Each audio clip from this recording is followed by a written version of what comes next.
Hello friend, जय माता दी। आप सभी को करवा चौथ की ढेर सारी शुभकामनाएं व बधाइयाँ। माता रानी मेरे आपके हम सभी के सुहाग को हमेशा अमर रखे और हम सबको अखंड सौभाग्यवती का वरदान दे।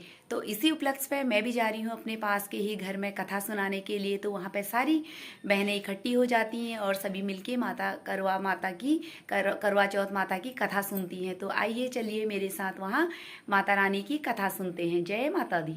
शुभकामनाएं और बहुत बहुत बधाइयाँ। माता रानी आप सबके, मेरे, आपके, हम सबके सुहाग को हमेशा अमर रखे और सभी को अखंड सौभाग्यवती का वरदान दे। तो आइए सभी मिलकर करवा चौथ माता की कथा सुनते हैं। व्रत की कथा को हम शुरू करते हैं। तो सभी ध्यान लगा के सुनिए।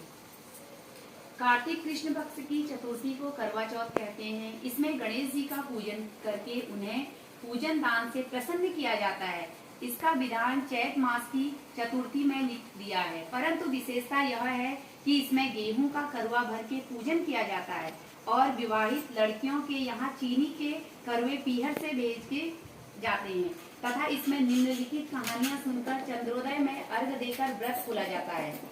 तो कथा है, एक साहूकार के 7 लड़के और एक लड़की थी। सेठानी सहित उसकी बहुओं और बेटी ने करवा चौथ का व्रत रखा था।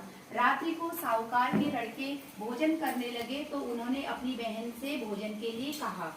इस पर बहन ने उत्तर दिया, भाई अभी चांद नहीं निकला है, उसके निकलने पर अर्घ देकर ही मैं भोजन करूंगी। बहन की बात सुनकर भाइयों ने क्या काम किया कि नगर से बाहर जाकर अग्नि जला दी और छलनी ले जाकर उसमें से प्रकाश दिखाते हुए उन्होंने बहन से कहा कि भाई जी चांद निकल आया है, अर्घ देकर भोजन जीव लो। यह सुनकर उसने अपनी भाभियों से कहा, आओ तुम भी चंद्रमा को अर्घ दे लो, परंतु वे इस कांड को जानती थी। उसने कहा, भाई जी अभी चांद नहीं निकला, तेरे भाई तेरे साथ धोखा करते हुए अग्नि का प्रकाश छलनी से दिखा रहे हैं। भाभियों की बातें सुनकर उसने कुछ ध्यान नहीं दिया और भाइयों द्वारा दिखाए प्रकाश को ही अर्घ देकर भोजन कर लिया। इस प्रकार व्रत भंग करने से गणेश जी उससे अप्रसन्न हो गए। इसके बाद उसका पति सख्त बीमार हो गया और जो कुछ घर में था उसकी बीमारी में लग गया। जब उसे अपने किए हुए दोषों का पता लगा तो उसके पश्चात उसने बहुत ही पश्चाताप किया। गणेश जी से प्रार्थना करते हुए विधि विधान से पुनः चतुर्थी का व्रत करना आरंभ कर दिया। श्रद्धा अनुसार सबका आदर करते हुए सबसे आशीर्वाद ग्रहण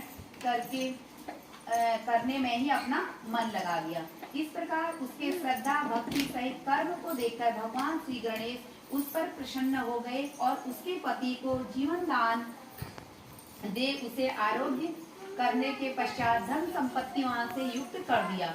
इस प्रकार जो कोई छल कपट को त्याग कर श्रद्धा भक्ति से चतुर्थी व्रत करेंगे वे सब प्रकार से सुखी होते हुए कलेशों से मुक्त हो जाएंगे।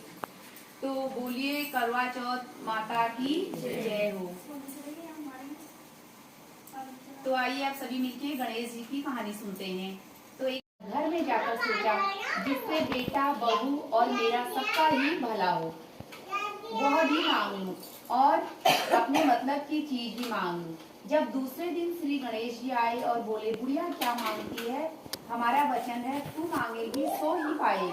गणेश जी के वचन सुनकर बुढ़िया बोली, हे गणराज, यदि आप मुझ पर प्रसन्न हैं तो मुझे 9 करोड़ की माया दे, निरोगी काया दे, अमर सुहाग दे, आंखों में प्रकाश दे, नाती पोते दे और समस्त परिवार को सुख दे और अंत में मोक्ष दे। बुढ़िया की बातें सुनकर गणेश जी बोले, बुढ़िया माँ, तूने तो मुझे भी ठग लिया है। खैर, जो कुछ तूने मांग लिया वह सब तुझे मिलेगा।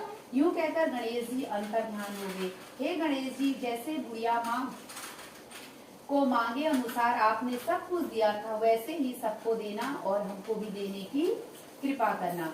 तो बोलो गणेश जी भगवान की जय हो।